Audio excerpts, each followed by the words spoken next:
Coming up on DC News Now, was a Reston, Virginia wife murdered in the name of love? The shocking details coming out of a courtroom today. And a man with Down syndrome found 6 days after going missing. We found him, Nene. We found him. But was enough done to find him in time? The 80s look to hang on into our Saturday, but we'll let you know when it could start to cool down. The Marine Corps Marathon descends on Arlington this weekend.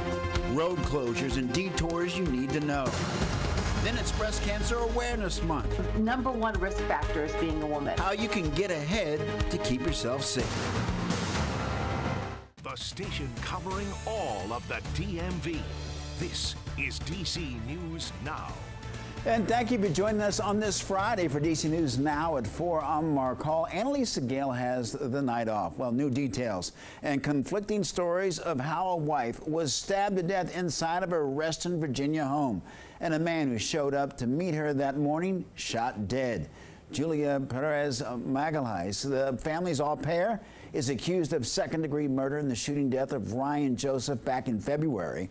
This morning, a judge denied Magalhaes bond after prosecutors argued that the killings were part of a bigger plan in the name of love. Magalhaes argues that she killed Ryan in self-defense. DC News Now's Haley Milon is live in the newsroom. And Haley, shocking information came out of the courtroom this morning. Mark, DC News Now was in the courtroom this morning to hear those shocking details. Christine Banfield and Joseph Ryan, the man who she was meeting, were killed in the family's home. And today, 8 months later, prosecutors say that the nanny was sharing a bedroom with Christine Banfield's husband up until her arrest. The husband, IRS Special Agent Brendan Banfield, he was also there at the time of the killings. He has not been charged in this case. Now, the morning of the killings, Magalhaes' attorney said she saw Joseph Ryan arriving at the home, and she called Brendan Banfield, who then came home. The two went inside the home together. Magalhaes says they found Ryan on top of Christine Banfield in the couple's bedroom, with a knife held up to her throat. She says Ryan began stabbing Christine, so Brendan shot Ryan and then started to treat his wife's wounds. Magalhaes says she shot Ryan again in the chest after that. But prosecutors say that someone acting as Christine Banfield on a fetish website lured Ryan to the home. They argue that the au pair and Brendan had an exclusive romantic relationship, and what happened in the home was orchestrated so that the two could end up together. And again, up until her arrest just a couple weeks ago, neighbors of the family tell DC News Now that Magalhaes had been working as the family's nanny, walking the couple's child to the bus stop. Well, Haley, Magalhaes is charged with killing Joseph Ryan, but are investigators saying who killed Christine Banfield? That remains the big question. Who stabbed Christine Banfield that morning? Again, police say that there is no threat to the public. To their knowledge, they believe that they know who all of the people involved in this case are, and more charges might be coming. Haley Milon, live in the newsroom. Thank you very much. Switching gears, let's talk about the weather. A nice look outside. You can see those beautiful fall colors. Meteorologist Damon Matson joins us now with the latest on the forecast. And again, Damon, just another nice day in the neighborhood, my friend. Indeed. Even despite a little bit of added cloud cover out there this afternoon, it did not stop these warm and also beautiful conditions from continuing here on this Friday. How about a look at those temperatures right now? No shocker. We have 80s on the map once again here. 82, as a matter of fact, in D.C. So we finally reached the 80s in the metro. Some of those same 80s apply across northern Virginia back into southern Maryland, with the 70s as you go north and west toward the eastern panhandle and parts of western Maryland. Here are the record high temperatures that we could possibly test here. We'll get official word, just like yesterday, on if some of these records were tied or broken here within about the next hour or two. We need to hit 83 in D.C. to tie the old record set back in 1963, but with several of these 70s being toward the middle 80s, it's going to be pretty tough to see any new records set here the rest of the day today. And as we go throughout the rest of your evening, the clouds that have been out there will continue to gradually clear, but the temperatures, they stay very mild, just barely dropping into the 60s by 10 to 11 o'clock. So we hold on to this mild air as we get ready to kick off the Halloween weekend, if you will, and it's going to start on a very warm note. But as we approach Sunday, well, we're talking some rain showers and a small drop in our temperatures. So when should you expect to possibly run into some soggy weather this weekend, and how cold is it going to get by early next week? We'll have a full look at your forecast coming up here in just a bit.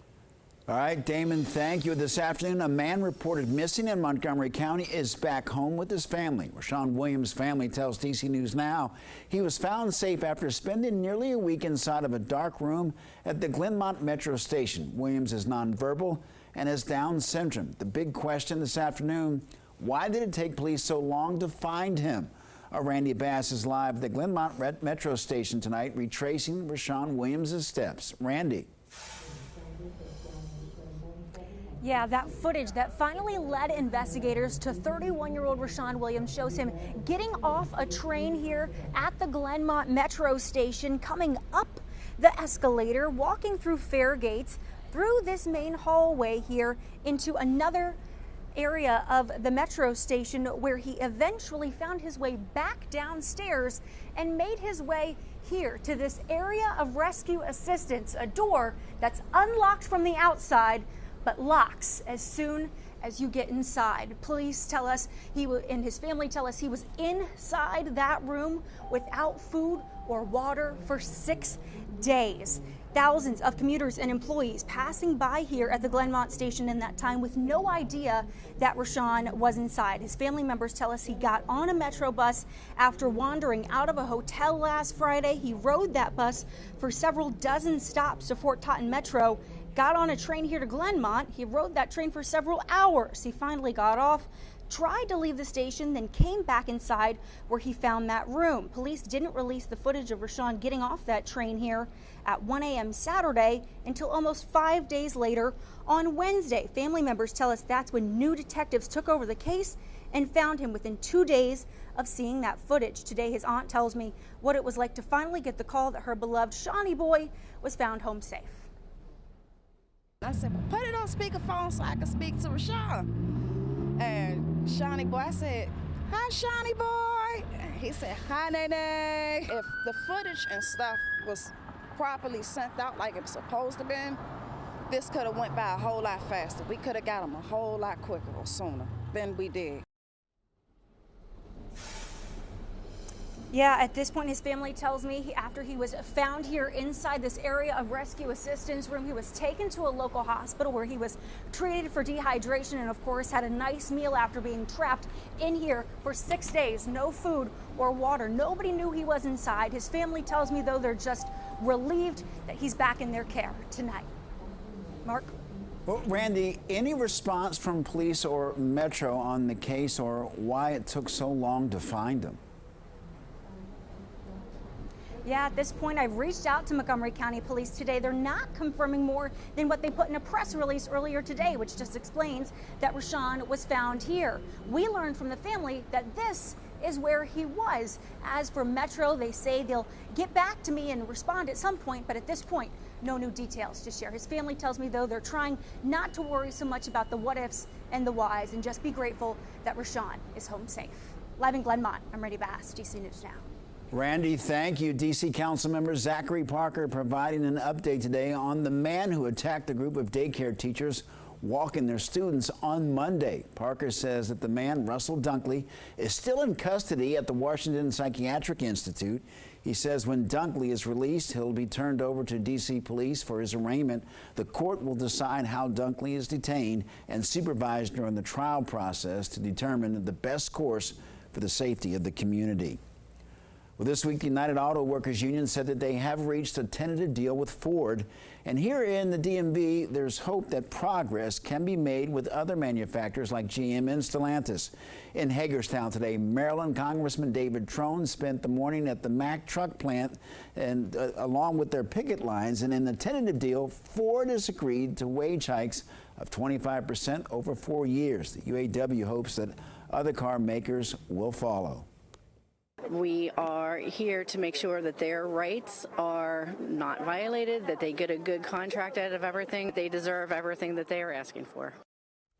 Under the tentative deal with Ford, top wages will increase by 30% to $40 an hour. The 48th Annual Marine Corps Marathon kicks off this weekend throughout Arlington and Washington, D.C., and there are a ton of road closures that you'll need to know if you're in either of those areas. And this is a look at the entire marathon route. Street closures along the route go into as early as 2 or 3 in the morning on Sunday to help people get to and from the race. Metro is starting train service 2 hours earlier that morning, and it will be quite an undertaking. At least 30,000 runners are expected, and many more than that expected to line the streets to watch. As for major road closures, there are dozens in both D.C. and Arlington. Major ones to look out for in the district: Constitution Avenue and Wisconsin Avenue Northwest, and in Arlington, Fort Myer Drive and parts of I-395, Richmond Highway, and Crystal Drive. And we've got a full list of closures on our website, dcnewsnow.com. And WMATA has announced the red line closures coming up in December as they make critical safety repairs to the track. There will be no red line service between DuPont Circle and Gallery Place. That's scheduled from December 18th to the 30th. And orange, blue, silver lines will be running at Metro Center. However, both entrances on G Street Northwest will be closed. And from December 22nd to the 24th, the Judiciary Square station will also be closed.